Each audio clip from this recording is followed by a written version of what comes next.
ಎಲ್ಲರಿಗೂ ನಮಸ್ಕಾರ. ಇವತ್ತು ಮನೆಯಲ್ಲೇ ನೀರನ್ನ ಹೇಗೆ ಸ್ವಚ್ಛ ಮಾಡ್ಕೋಬೇಕು ಅಂತ ತೋರಿಸ್ತೀನಿ. ತುಂಬಾ ಸುಲಭವಾದ ವಿಧಾನದಿಂದ. ನೀವು ಕುಡಿತಾ ಇರುವಂತಹ ನೀರಲ್ಲಿ ಪ್ಲಾಸ್ಟಿಕ್ ಇದೆ, ನಂಬ್ತೀರಾ? ಪ್ಲಾಸ್ಟಿಕ್ ನ್ಯಾನೋ ಪಾರ್ಟಿಕಲ್ಸ್ ಸೇರಿರುವಂತಹ ನೀರನ್ನೇ ಎಲ್ಲರೂ ಕುಡಿತಾ ಇದೀವಿ. ನಾನು ಹೇಳುವಂತಹ ತುಂಬಾ ಸಿಂಪಲ್ ಮೆಥಡ್ ಇಂದ ಪ್ಲಾಸ್ಟಿಕ್ ರಹಿತ, ಪ್ಲಾಸ್ಟಿಕ್ ಇಲ್ದಲೇ ಇರುವಂತಹ ನೀರನ್ನ ನಾವೆಲ್ಲರೂ ಕುಡಿಬಹುದು. ಕಾಮನ್ ಆಗಿ ಎಲ್ಲರೂ ಹೊರಗಡೆಯಿಂದ ಬಬ್ಬು ನೀರು ತಂದು ಕುಡಿತಾ ಇದ್ದಾರೆ. ಕೆಲವರು ವಾಟರ್ ಫಿಲ್ಟರ್ಸ್ ನ ಹಾಕೊಂಡಿರ್ತಾರೆ. ಆದ್ರೆ ಈ ಎರಡರಲ್ಲೂ ಪ್ಲಾಸ್ಟಿಕ್ ಇದೆ. ನೀವು ಎಷ್ಟೇ ಕಾಸ್ಟ್ಲಿ ವಾಟರ್ ಫಿಲ್ಟರ್ ತಂದ್ರು ಅದ್ರ ಟ್ಯಾಂಕ್ ಪ್ಲಾಸ್ಟಿಕ್ ಅಲ್ಲೇ ಇರುತ್ತೆ. ಸೊ ಪ್ಲಾಸ್ಟಿಕ್ ನ್ಯಾನೋ ಪಾರ್ಟಿಕಲ್ಸ್ ನೀರನ್ನ ಸೇರುತ್ತೆ. ನೀವು ಹೊರಗಡೆಯಿಂದ ತರುವಂತಹ ನೀರು ಅಂದ್ರೆ ಬಬ್ಬುನ್ಸಲ್ಲಿ ನೀರು ತರ್ತಾರಲ್ವಾ, ಅದು ಕೂಡ ಪ್ಲಾಸ್ಟಿಕ್ ಮಿಕ್ಸ್ ಆಗಿರುತ್ತೆ. ಪ್ರತಿದಿನ ಅಂತಹ ನೀರನ್ನೇ ಕುಡಿಯೋದ್ರಿಂದ ಅದು ದೀರ್ಘಕಾಲಿಕ ತೊಂದರೆನ ಉಂಟು ಮಾಡುತ್ತೆ. ನಾನ್ ತೋರಿಸುವಂತಹ ತುಂಬಾ ಸುಲಭವಾದ ವಿಧಾನದಿಂದ ಪ್ಲಾಸ್ಟಿಕ್ ರಹಿತ ಜೊತೆಗೆ ಶುದ್ಧವಾದ ಕುಡಿಯುವ ನೀರನ್ನ ನೀವು ಕುಡಿಬಹುದು. ಇದಕ್ಕೆ ಬೇಕಾಗಿರೋದು ಒಂದೇ ಒಂದು ವಸ್ತು, ತಾಮ್ರದ ಶೀಟ್, ಕಾಪರ್ ಶೀಟ್. ನೋಡಿ ಹೀಗಿರುತ್ತೆ. ಇದು ಅಮೆಝಾನ್ ಅಲ್ಲಿ ನಿಮ್ಗೆ ಈಸಿಯಾಗಿ ಸಿಗುತ್ತೆ. 150-200 ರೂಪಾಯಿ ನಿಮ್ಗೆ ಸಿಗುತ್ತೆ. ಒಂದ್ಸಲ ತಂದಿಟ್ಕೊಳ್ಳಿ, ಎಷ್ಟು ವರ್ಷನಾದ್ರೂ ಯೂಸ್ ಮಾಡಬಹುದು. ಈ ಶೀಟ್ ನ ಬಳಸಿ ನೀರನ್ನ ಹೇಗೆ ಸ್ವಚ್ಛ ಮಾಡ್ಕೊಳ್ಳೋದು ಅಂತ ತೋರಿಸ್ತೀನಿ, ಬನ್ನಿ.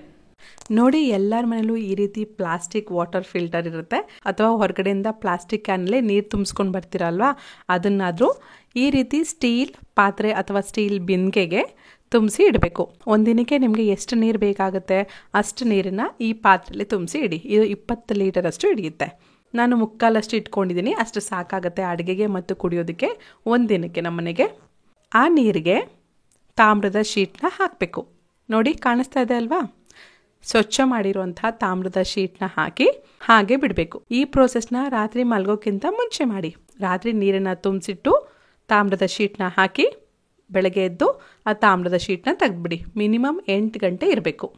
ಬೆಳಗ್ಗೆ ಹೊತ್ತಿಗೆ ಈ ನೀರು ಶುದ್ಧವಾದ ಪ್ಲಾಸ್ಟಿಕ್ ರಹಿತ ಕಾಪರ್ ಚಾರ್ಜ್ಡ್ ವಾಟರ್ ಆಗುತ್ತೆ. ಇದು ಬೆಸ್ಟ್ ಡ್ರಿಂಕಿಂಗ್ ವಾಟರ್ ಆಗುತ್ತೆ. ತುಂಬ ಸಿಂಪಲ್ ಪ್ರೋಸೆಸ್. ಕಾಪರ್ ಶೀಟ್ ಇರಬೇಕು, ಸ್ಟೀಲ್ ಪಾತ್ರೆ ಅಥವಾ ಬಿಂದಿಗೆ ಇರಬೇಕು, ಅಷ್ಟೇ.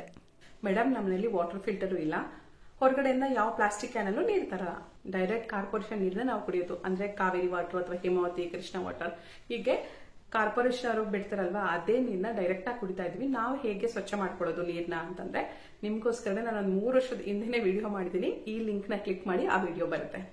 2 ಸ್ಟೆಪ್ ಇರುತ್ತೆ, ಕರೆಕ್ಟ್ ಆಗಿ ನೋಡಿ ಫಾಲೋ ಮಾಡಿ. ನೋಡಿದ್ರ ತಾಮ್ರದ ಫಲಕ ಅಥವಾ ತಾಮ್ರದ ಶೀಟ್ ನ ಬಳಸಿ ಹೇಗೆ ನೀರನ್ನ ಸ್ವಚ್ಛ ಮಾಡ್ಕೊಳ್ಳೋದು ಅಂತ. ತುಂಬಾ ಈಸಿ ಮೆಥಡ್. ಮಲಗೋಕ್ಕಿಂತ ಮುಂಚೆ 5 ನಿಮಿಷದ ಕೆಲಸ ಅಷ್ಟೇ. ಪ್ರತಿ 2 ದಿನಕ್ಕೆ ಒಂದ್ಸಲ ಈ ತಾಮ್ರದ ಶೀಟ್ ನ ಸ್ವಚ್ಛ ಮಾಡ್ಕೋಬೇಕು. ಇದನ್ನ ಸ್ವಚ್ಛ ಮಾಡಬೇಕಾದ್ರೆ ಪೀತಾಂಬರಿ ಅಥವಾ ಬೇರೆ ಕೆಮಿಕಲ್ಸ್ ಏನೋ ಹಾಕ್ಬಿಟ್ಟು ಸ್ವಚ್ಛ ಮಾಡಕ್ ಹೋಗ್ಬೇಡಿ. ಏನಕ್ಕೆ ಅಂದ್ರೆ ಇದು ನಾವು ಕುಡಿಯೋ ನೀರಲ್ಲಿ ಹಾಕೋದ್ರಿಂದ ಇದನ್ನ ನ್ಯಾಚುರಲ್ ಪದಾರ್ಥಗಳಿಂದ ಮಾತ್ರನೇ ಸ್ವಚ್ಛ ಮಾಡಬೇಕು. ನಿಂಬೆಹಣ್ಣು ಅಥವಾ ಹುಣಸೆ ಹಣ್ಣನ್ನ ಬಳಸಿ ಕ್ಲೀನ್ ಮಾಡಬೇಕು. ನಿಂಬೆಹಣ್ಣಿಗೆ ಸ್ವಲ್ಪ ಅನ್ಡಿಫೈನ್ಡ್ ಸಮುದ್ರದ ಉಪ್ಪನ್ನ ಹಾಕಿ ನೋಡಿ, ನಾನ್ ತೋರಿಸಿರೋ ರೀತಿ ಚೆನ್ನಾಗಿ ಕ್ಲೀನ್ ಮಾಡಿ. ಉಜ್ಜಿ ನಂತರ ತೊಳಿಬೇಕು. ನಿಂಬೆಹಣ್ಣು ಇಲ್ಲ ಅಂತಂದ್ರೆ ಹುಣಸೆ ಹಣ್ಣಿನಿಂದ ಇದನ್ನ ಸ್ವಚ್ಛ ಮಾಡ್ಕೊಳ್ಳಿ. ಇವೆರಡನ್ನ ಬಿಟ್ಬಿಟ್ಟು ಬೇರೆ ಯಾವುದೇ ಪದಾರ್ಥಗಳನ್ನ ಹಾಕಿ ಈ ಶೀಟ್ ನ ಕ್ಲೀನ್ ಮಾಡ್ಬೇಡಿ. ಓಕೆನಾ? ಈ ಕಾಪರ್ ಶೀಟ್ ಹಾಕಿ ಸ್ವಚ್ಛ ಮಾಡಿರುವಂತಹ ನೀರನ್ನ ಕಾಪರ್ ಚಾರ್ಜ್ಡ್ ವಾಟರ್ ಅಂತ ಕರೀತಾರೆ. ಈ ಕಾಪರ್ ವಾಟರ್ ಇಂದ ತುಂಬಾ ಬೆನಿಫಿಟ್ಸ್ ಇದೆ. ಅದ್ರ ಬಗ್ಗೆ ನಾನು ಆಲ್ರೆಡಿ 2 ವಿಡಿಯೋ ಮಾಡಿದೀನಿ, ಒಂದ್ಸಲ ಚೆಕ್ ಮಾಡಿ. ಈ ಶೀಟ್ ಒಂದು 20 ಲೀಟರ್ ಅಷ್ಟು ನೀರನ್ನ ಕ್ಲೀನ್ ಮಾಡುತ್ತೆ. ನೀವು ಮತ್ತು ನಿಮ್ಮ ಕುಟುಂಬದವರು ಶುದ್ಧವಾದ ಪ್ಲಾಸ್ಟಿಕ್ ರಹಿತ ಕಾಪರ್ ಚಾರ್ಜ್ಡ್ ವಾಟರ್ ಕುಡಿಬೇಕು ಅಂತಂದ್ರೆ ಇವತ್ತೇ ಈ ಕಾಪರ್ ಶೀಟ್ ನ ಆರ್ಡರ್ ಮಾಡಿ. ನಿಮಗೆ ಈ ವಿಡಿಯೋ ಯೂಸ್ಫುಲ್ ಅನ್ಸಿದ್ರೆ ಲೈಕ್ ಮಾಡಿ, ನಿಮ್ಮ ಫ್ರೆಂಡ್ಸ್ಗೂ ಶೇರ್ ಮಾಡಿ. Thanks for watching. ಜೈ ಹಿಂದ್, ಜೈ ಕರ್ನಾಟಕ ಮಾತೆ. ಸರ್ವೇ ಜನ ಸುಖಿನೋ ಭವಂತು.